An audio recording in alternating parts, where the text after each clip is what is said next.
My skin is black. What you looking My at? skin Yeah, is black. I feel so good to be black right now. is black. What you look- Welcome to episode 101 of season 5 of the Black in Fashion podcast. So this is our first episode after episode 100. So I'm super excited. Don't forget, we're hosting our live podcast. It's going to be in November, and we're also doing a Black Ass Friday on Black Friday. So of course, I can't start any podcast without acknowledging my amazing sponsors. This podcast is sponsored by the Alumni Group. They draw a crowd of sophisticated alumni from prominent HBCUs and PWIs who look forward to unwinding after a tremendous work week. Join the Alumni Group every Saturday and Sunday and turn all the way up with brunch, booze, and banging beats. You won't be disappointed. They also do group trips. They're going to Tulum in October and Jamaica in December. So follow them on Instagram at the Alumni Group. Today I have a very special guest with me. I have Brittany Golden. She is a model. I want to call you supermodel. I'm saying supermodel Brittany Golden. Let's go. You can go supermodel. So today we're going to learn a little bit about her journey in the fashion industry, a little bit about her background. So as I start every show, guys, I start with this or that. So I'm just going to throw out a couple things. It's like an icebreaker, and you tell me which you prefer over the other. Okay? All right. Mules or wedges? You said mules? Or wedges? I'll do mules. Wedges, it's giving Momo. Skinny leg or flare leg? Definitely, flare. Skinny is like, I'm over it. You over it? Yeah. Side boob or under boob? Definitely under boob. Definitely. Really? I usually get side boob. That's like a thing. Yeah. Okay, under boob. I'm literally always wearing something to show my little boobs. Okay, so a brim or a beret? Beret. I wear a lot of berets. A lot of berets. Okay, so let's jump right in. Tell us a little bit about where you're from, where you grew up, and just a little bit about how you came to get into the fashion modeling world. Okay, so I am from Louisiana. Are you Creole?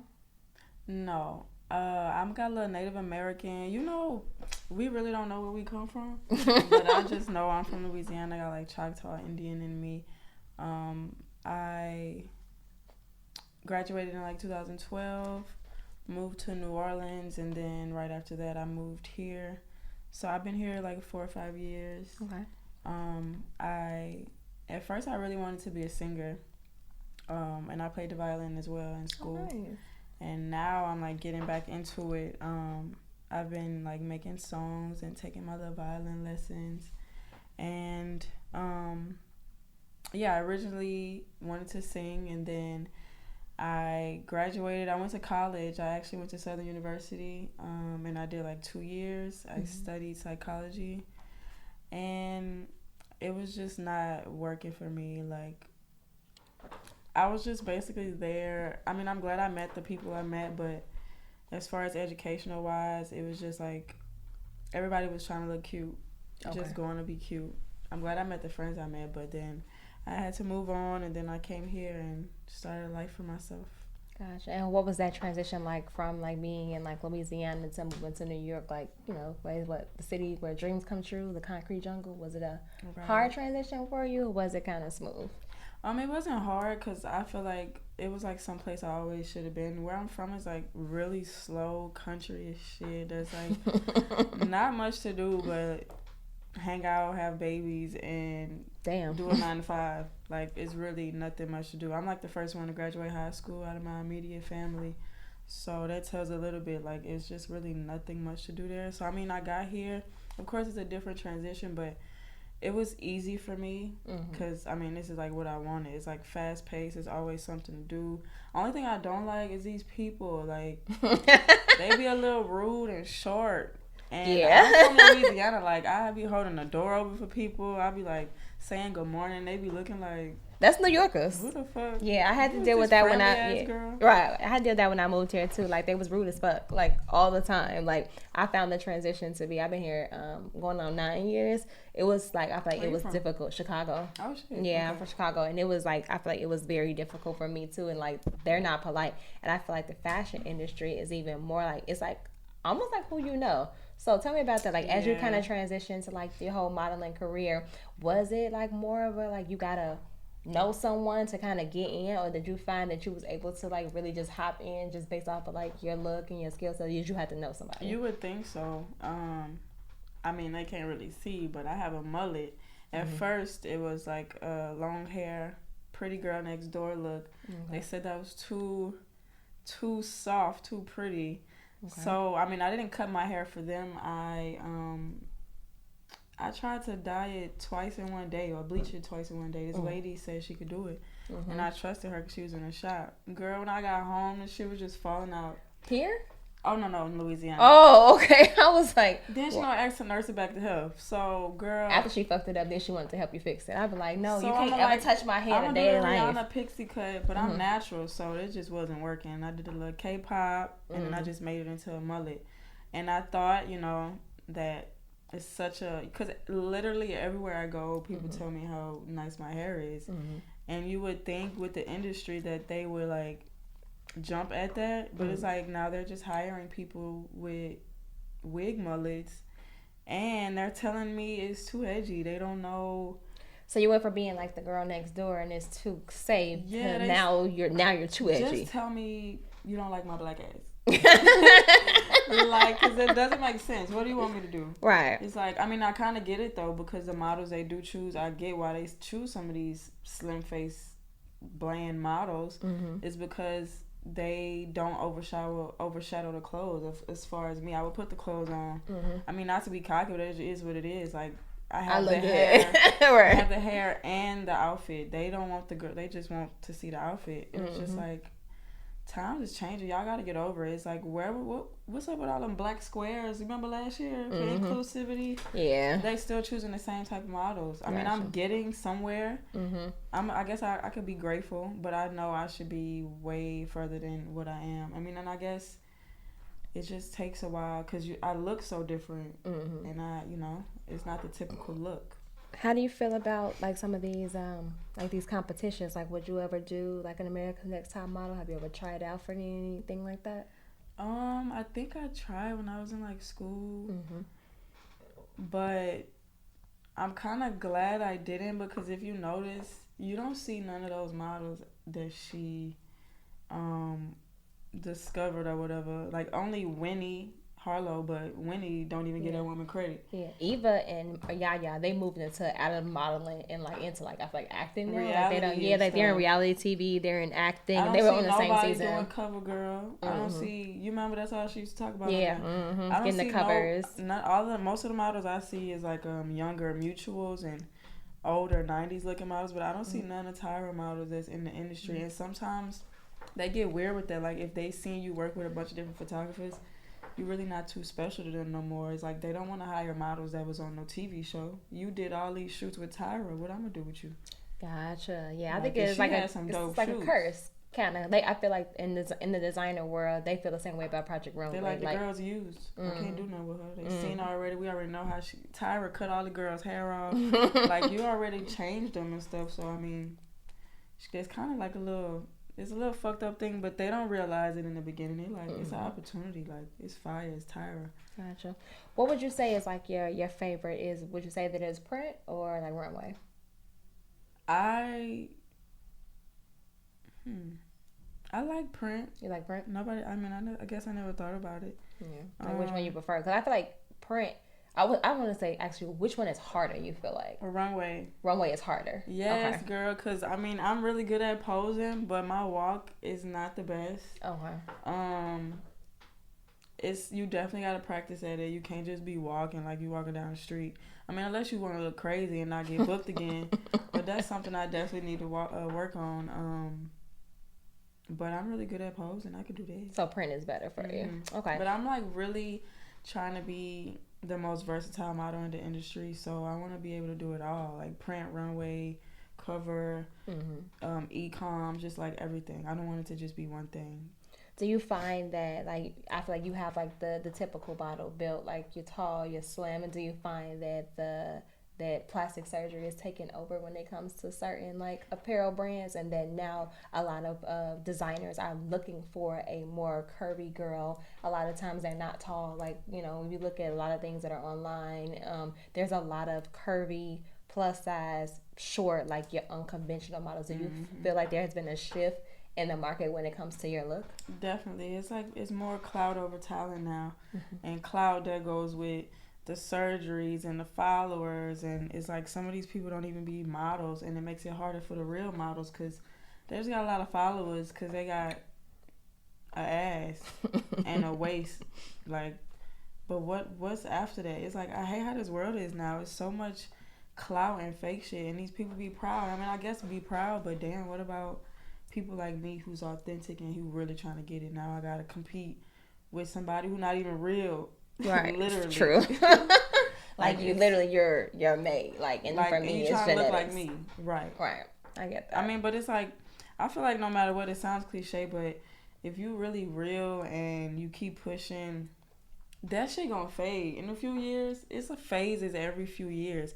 After that plastic surgery is done and the industry get back on there, like wanting these certain type of models again, because I feel like they just doing it because a lot of people is sensitive right now, so they'll shame them like, oh, you don't want big people, or you don't want this and this and that. Oh, now we in a very sensitive culture right now. Like, so everything's they're just sensitive. trying to cater to everybody, and it's like, I get that, but we had this look from. I love the world to change, but it's like, what about the actual real models?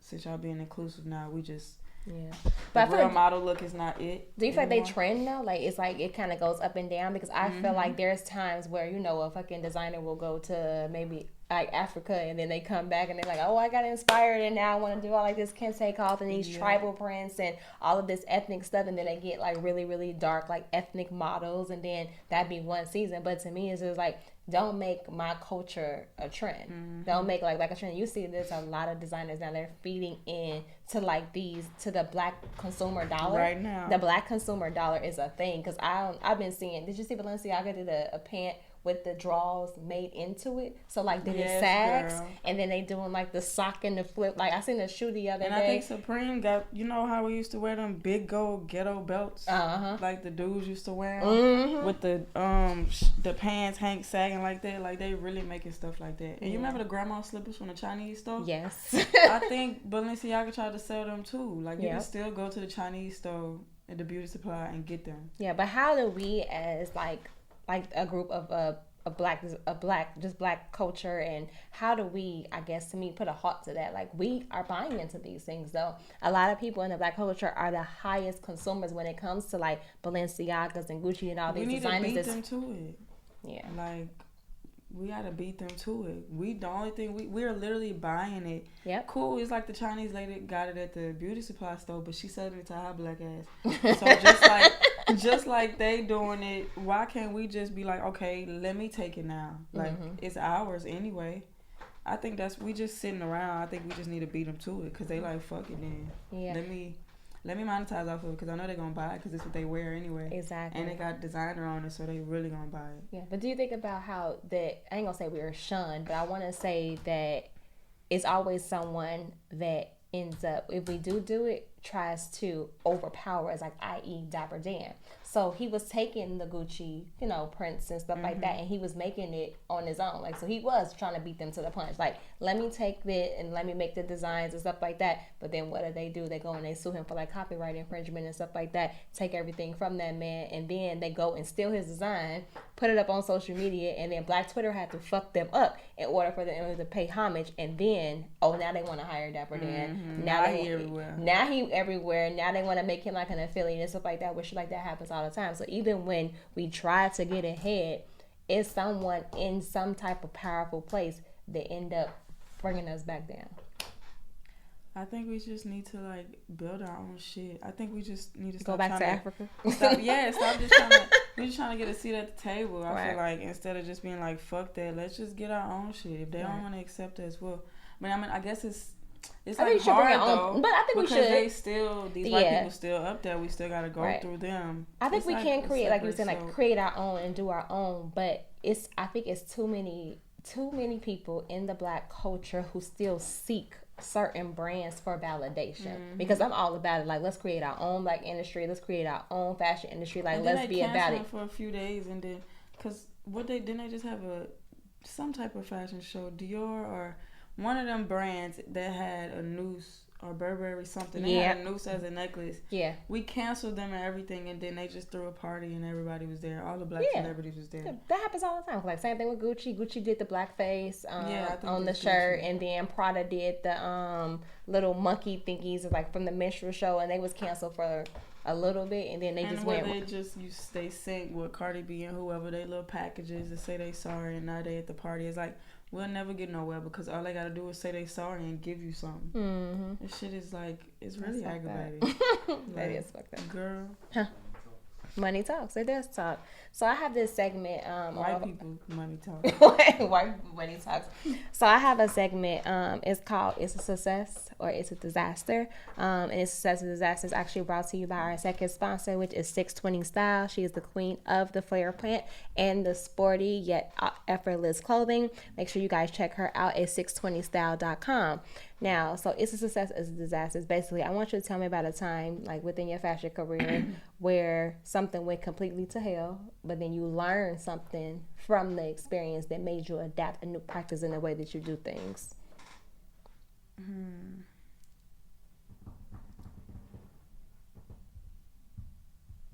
I just know it was a disaster. Yeah. But did you learn something from it, though? Did I? It's basically like this shit was fucked up, but it taught me to move this way now. Okay, I can flip this one. Okay. So I had a shoot I was supposed to do. I didn't even know what it was gonna be. Mm-hmm. My agency just said Vogue Italia, and from my perspective, Vogue Italia is like something anybody can submit to. It's like, you know, it's big, but it's not Vogue. I didn't know that, so I get in there. I'm chilling for like an hour, and I see Bella Hadid hop in. It's just me and her. They like changing her hair and makeup and shit. And I'm texting my agent like, "So this Vogue," and she was like, "Yes." So I'm like, okay, because like with these agencies, they sometimes send you on jobs and they don't even be knowing what's going on. So I'm like, okay, Bella Hadid is in here. This must be like something official. Like I'm about to have a cover or something.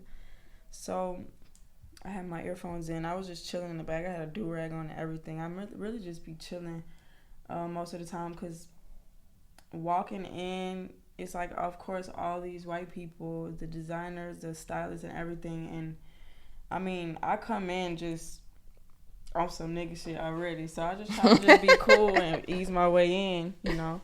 So she was, like, complimenting me, telling me I look nice. And I didn't hear her. I had my earphones in. I took them out. She was real sweet. I went back. I'm like, okay, they must be switching up her look because they going to come get me next. So they left with her. I'm waiting another 30 minutes. You know who Bella Hadid is, right? Mm-mm. She's like one of the biggest models. I mean, I'm pretty sure you've seen her name. Let me look her name. I'm about to do that right now. So she left. I'm thinking they're going to switch her hair and makeup, and I'm next. It's like 40 minutes, and one of the people that was in the front told me, like, hey, so it's Bella Hadid, Hadid. They was like, yo, sorry, we still gonna pay you for your time, but... Her? Yeah. Okay. We still gonna pay you for your time, but we ran past time with Bella. So my heart dropped. I'm like, what? Because, like, what this could have been. How long was like, you there? Like a good hour and 30 minutes. Gotcha. But she's white. Mm-hmm. But to me, it's like, how y'all run off time with Bella? Like, it's Bella. She can't shoot that quick. Right. But I don't know. I mean, I wouldn't say it was a lesson, but it was more so on some, like, if I got in that room that easily, I can easily get back right back in it, and maybe it'll be for a bigger opportunity, a bigger spread, because who knows what that could have been. So just imagine. I mean, it was that easy for that time. Just to remain optimistic, and when people walk in a room, speak. So I'm trying to act cool and nervous. Gotcha. So what would you say, like, would be your favorite out of all the shoots that you've done? What was your favorite experience? Since this one wasn't the best, what was the experience, I guess, that you feel like that you held near and dear to your heart that was, like, really, really great for you? Oh, I did Mason Valentino. Nice. And it was like maybe 3 or 4 other models, but they've done like a lot of different shit. They've been, working with bigger brands. It's like my first big brand I ever worked with. And the photographer just like kept telling me how excited he was to work with me, and how the other girls, like, he was making me a little nervous. I mean, not nervous, but shy, because he kept telling me how, these other girls are like, their book is way bigger than mine. They've been doing shit, and I'm giving more than them. So that was a really good experience. And it was Mesa Valentino. So I'm like, I'm going to shoot with him again. It's like when you go on set, you have a good attitude, good personality, and being friendly. Then people notice that. Like, you can't be walking in there trying to be a bitch like you've been doing this, because nobody want to work with you. Gotcha. Would you say that it is that you can really get jobs like on your own, or do you have to be signed to an agency? Like, I know that there are a lot of independent models out there that kind of like self-promote and stuff like that. Do you feel like it's harder to do it that way, and that you should seek an agency?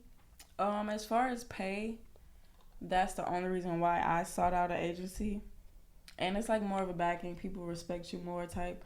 But now, literally right now, it's like I see castings all the time and they say unsigned talent only. It's like this industry is so ass backwards and crackhead. Because they don't want to pay for you and have to pay the agency, because they have to pay both, right? Right. And I think it is like they maybe think that since the girls are with the agency that they're already getting these jobs, which is not the case at all. It's just like, it's weird. But right now, people are like, you can get a lot of jobs being freelance. You just might not get as paid. You might not get paid as much as a agency signed model. That's the only difference, really. I know a lot of unsigned models, that's my mutuals, who make some good shoots and have some good editorials and stuff. They just not signed. Would you say that well, tell me this, like, when it comes to like being like an agency like model, are you having to go to the door and like pay them to like be an agent, or do they just take you based off of your look if they want you or not, and then they get a cut off the top, like from the bookings? Is that how that works? Yeah, so if you have to pay anybody, it's really a scam. You shouldn't have to pay for anything. Of course, when you have like a test shoot, you will never pay your agency. You will get a paid gig, and they would take whatever portion off of that, but Gotcha. You would never have to pay them out of pocket. They always take like 20% from whatever gig you get. And as like, you can also still give people your price, not even being signed. I get work outside of them, because they don't always keep me busy. So, people reach out and I tell them a price. So I still get paid without being with the agency. It just depends on who the people are, because sometimes they be like, oh, I can go through your agency, and then that will it'll make it complicated, and they might say no. It's like, you can still have your freedom with being creative too. You don't have to shut it out just because you signed. Gotcha. Have you ever had that I guess like that, like ever any awkward situations where people talked about like your weight or your look or something like that ever made you feel like this, like in a discomfort? No. Well, that's good. Right. And then even if they did, I'm like literally the most confident person that I know. But nobody ever made me feel uncomfortable, or, I mean, I may get like nobody talking to me, but I know that's just because people just gotta ease themselves up. I know how people, like, at first people used to think I was like mean or rude, but it's like when I walk into the room, You get the angry black girl stigma? Yeah. It's just like, maybe I don't want to just talk to you yet. Let me hear what you got to say first. I don't like pointless conversations. So if I walk in the room like with that shoot with Bella, I just walk in the room and mind my business. Like, you got to be interested for me to want to engage. Gotcha. I saw an Instagram post the other day, and a girl was talking about how people take her silence as being rude or negative and stuff like that. Like, I'm not obligated to speak to you. I'm not obligated to do anything but come in here and like do my job. Right. So do you people be entitled? Yeah, super entitled. Have you been in a lot of rooms where you were the only black girl? Yeah, maybe a few times. It's kind of common with this industry shit. Like, they will make it as like, oh, we got one black girl or one different black girl, you know. And they, you know, I just noticed it. It's really annoying. But what do you do when you're in the room? Show up and show out. Period. It's show up and show out. That's the best thing to do when you're in a room like that. What advice can you give like girls that are interested in modeling and in the fashion design world as far as like getting their foot like through the door? Definitely post a lot. Like post your outfit pictures at first. I would like tag like if I had on Nike shoes, I would tag them. Like if I bought a brand of anything, I would tag them. And how I found my agency now, I just be sliding in DMs. Like, I reach out to people. I'm not afraid to get a yes or a no. Because I feel like if you say no, then you really just hating. Because, I mean, you know. But I get I'm not for everybody. So, I take that no and just go to the next one. Like, I mean, everybody can't say no. Right. And if that's the case, you just don't give up. People be feeling so discouraged now because they be wanting shit to happen quick. Like, that's not how it works. You can't just, like, 5 people told you no and now you think you're not supposed to be a model and it's not for you. Like, you know, some people, if you ever read the book The Alchemist, like, people go through stuff where they wait years and they, you know, sometimes people don't stop, but you can't get discouraged because it could take 50 years. I mean, that's OD. Yeah. I'm like, oh, shit. I'm like, 50 years? Maybe you should switch their career at this point. Right. In 50 years, it might be time to reconsider another change. Yeah, just go ahead and give it up.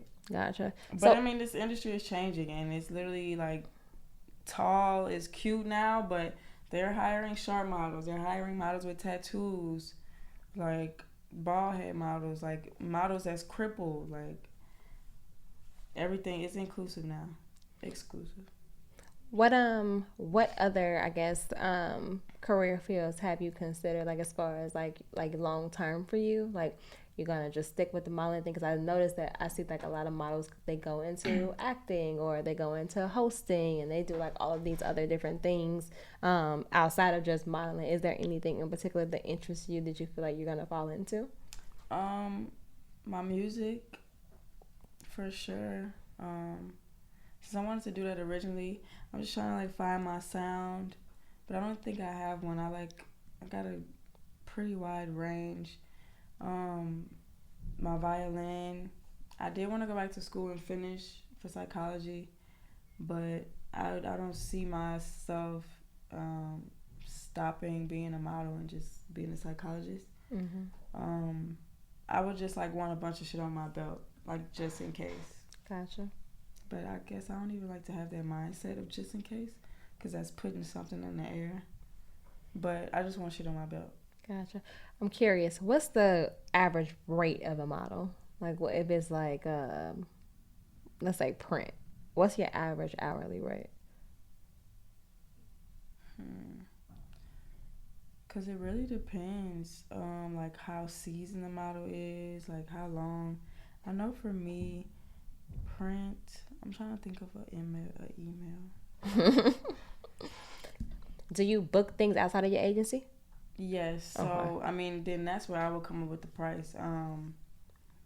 Say roughly a full day is like $1,200. That's like 8 to 10 hours. 8 to 10 hours, okay.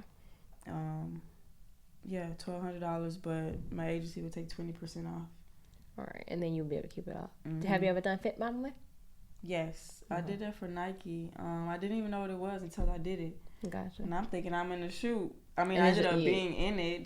They was like, oh my God, you know, we never hire fit models and actually want to shoot with them. So I actually did the campaign, but I didn't know that was a thing. You just go and try on the clothes that they're gonna put on the other models. Yeah. And that was fire. It was that was like $500. Yeah. Just for a couple hours to try on clothes. Yeah. For in my company, we pay models $100 an hour to do that. Yeah, we do the same thing because we do like product development and stuff like that. So we do fit-ins literally like 3 or 4 a week. Oh, and that's what we do. Yeah. Yeah. I was like, but we always like we don't hire like of course like professional models or anything like that. Like we just like, all right, cool. Like we just gonna pay somebody $100 to stand for an hour because they usually don't go over an hour for us. Like we could do it in an hour. pay them $100, like boom, boom. And at least you've been doing that. Yeah, I don't even take an hour, honestly. It be taking like 30, 45 minutes, and then they can like go on their way. And but as a model, do you ever feel like the designers kind of depend on you for feedback on like comfort and balance and proportion, and like and how important is it as a model to understand the way a garment is supposed to feel on your body so that you can offer up that feedback? Girl, they really be wanting you to shut your ass up. Really? Just be quiet, stand there, let me put this on you. And that be my problem, because I'm always... You talk. I'm always trying to help. I'm fixing it for them, and... I mean, they don't ever say nothing. They appreciate it. But I know I'm like, girl, let these people do their job. But most of the time, they just want you to literally stand there. Like, you're not paid to talk. You're paid to stand there. I don't need your opinion. Like, of course, sometimes I be feeling some type of way about my makeup. Mm-hmm. But, I mean, I voice it a little bit. But most of the time, they're like, I mean, this is what we want you to wear. This is what we want you to look like. Mm-hmm.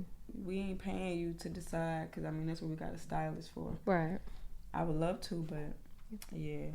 When I was in college, I had started an organization that was called FEMO, Fashion Elite Modeling Organization, and we put like on a couple of different shows a year or whatever. And I remember having some designers come in, and they were very rude to the models, and they were telling them like, and I think the models was giving feedback and stuff like that, and they were telling the models like, models walk, they don't talk. And I was just like, don't speak to them like that, because at the end of the day, you're still a human being. And like, I'm a person. So I just thought it was very rude. I'm just like, I wonder if that's something that they deal with like constantly, like if it's always something like anytime you do try to like voice your opinion or say anything, are you being shut down?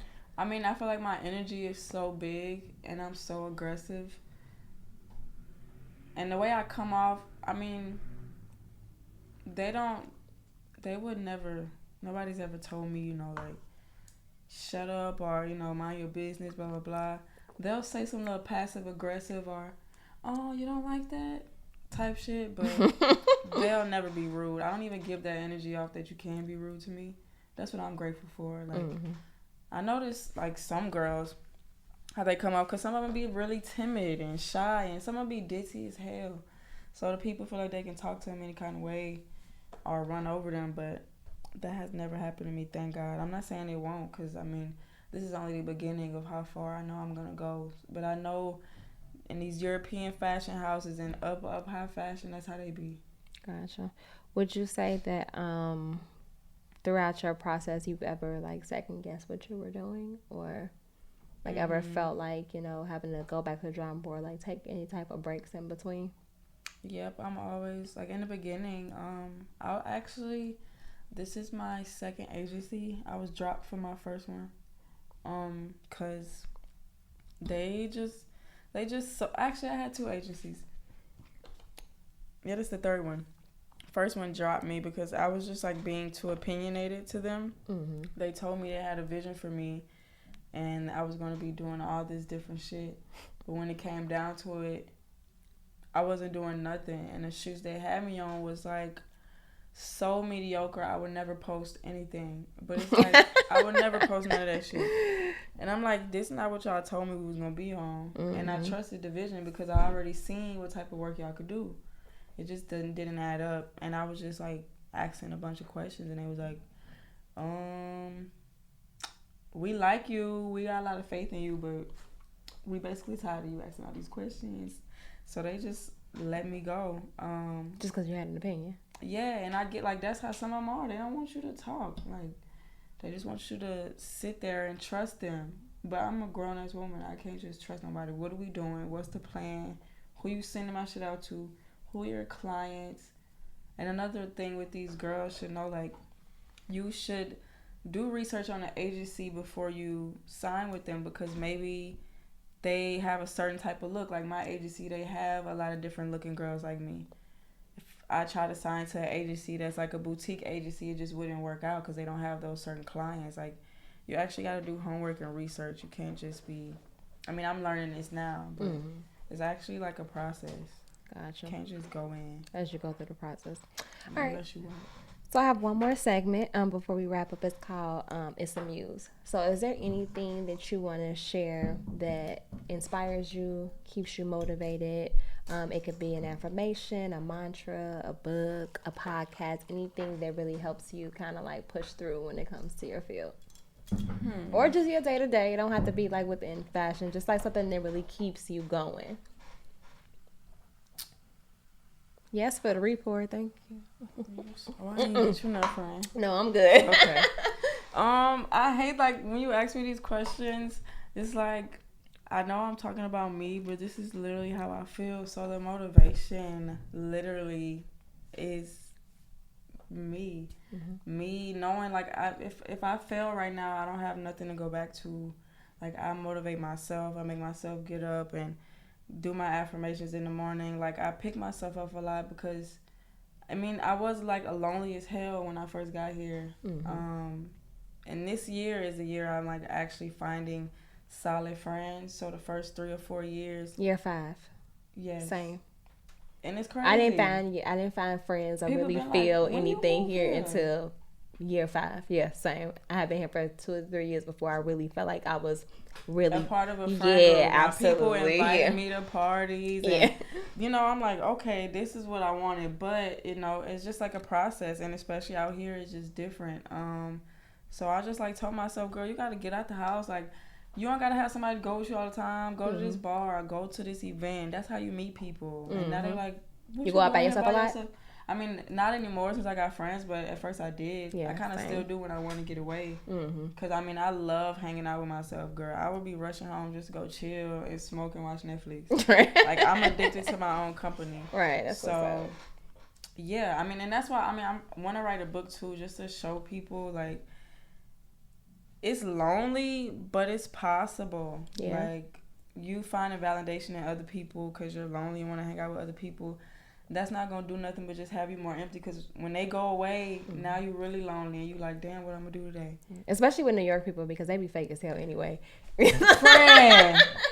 So, Girl, these you don't go through the emotions. Girl, these people make you feel like y'all best friends. Yes. They drop you, like, get your energy. They make you feel like, oh, my God, you're... And then the next week it's like... Yeah, take it Who are you? Girl, I've never experienced no shit like this in my life. In Yeah, Louisiana, it's different. If we don't Yeah. fuck with you, we just not finna fuck with you. They literally will not fuck with you in real life, but fuck with you at the parties or the Yeah, clubs. or Instagram or social media. Yes, it's insane to me. I be like, y'all, that's why people here don't have no real friends. Like they only have like they going out I'm just friends. not used They don't to have this no real shit. fucking friendships here. I noticed that for sure. Like I'm still can't be used to it. Something like that kind of recently happened to me. Like I was really, really close friends with this girl, and then it just changed. Like I was like, what the fuck? Okay. Was she from Brooklyn? Mm-mm. Where's she from? She's Bronx. from this area. Oh, okay. This is Brooklyn. What borough do you live New in? Orleans. I live in Crown Heights. In Crown Heights. But I Oh, you wasn't- don't live far from here. Yeah, I either. was in Harlem, and I just moved here like a few I months lived in ago. Harlem too. Then I moved. I moved back to Brooklyn I last year. lived Yeah. so many places. I was in Harlem, Bronx. I lived in Financial District. I lived in 5 years. Harlem. Yeah, in 5, I went from Brooklyn to Long Island to Harlem to the Bronx to back to Brooklyn. Yeah, New It's York a is struggle. different. Like, It's I funny. just want to stay still because it's Yeah. like expensive to move, and I'm by myself. Right. No man, so I gotta pay a fucking movie Task company. rabbit. Girl, it's too much. Yeah, So, no, I feel you. I Been mean, there, it's done a that. journey. Yeah, It's but a it makes you story. stronger, right? Like every Exactly. experience that you go through makes you stronger. And then even like I think that moving away from your hometown in your 20s, it really is like a life hack. Like you really, really open yourself up to all these different things, especially when you come from some places like I call it maybe super segregated because in Chicago, even though there's other races, like the black people stay with the black people, like Yep. white people stay with the white people. Whereas here, it's like so cultured and so many different type of people. You get to see so many different type of things. So even though it's like a love-hate relationship, like I can't stand some of these fake ass people, but I love it. Yeah. I love all the culture and the melting different pot. things. So yeah, it's a melting pot. It's a love-hate relationship that I have, but I wouldn't change any experiences for the world. Yeah. Yeah. Same. I'm just like, I'm a nomad, so I want to move somewhere else next. It's like a lot of people feel like when they get to New York, it's like, it's the end all be all. Right? I made it. Girl, you know how many states and countries there is? You're right. This is where you get your little start and move on. Like, and I got to tell myself that because at first, I'm just thinking small. I thought I was thinking big, but New York is not it. Like, Right. they appreciate black models in Milan, Europe. A lot of people tell me they see me in Korea because of my hair. Like, Nice. it's up. It's New York ain't it, and I don't want to be freezing my ass off all the time. Facts. Facts. Shit. All right, you want to like just throw out all like your social media handles or like how to get in am I contact with speaking you? right here. Yeah, yep, right into the camera. Okay, so it's Brittany Tyra Golden, Brittany Tyra Golden. Stay tuned for some new music. For you seeing me play my violin. I'm featured on a couple songs. I look good. I be dressing fly. You might want to follow me. Like that. And as I always say, guys, stay black. Peace out.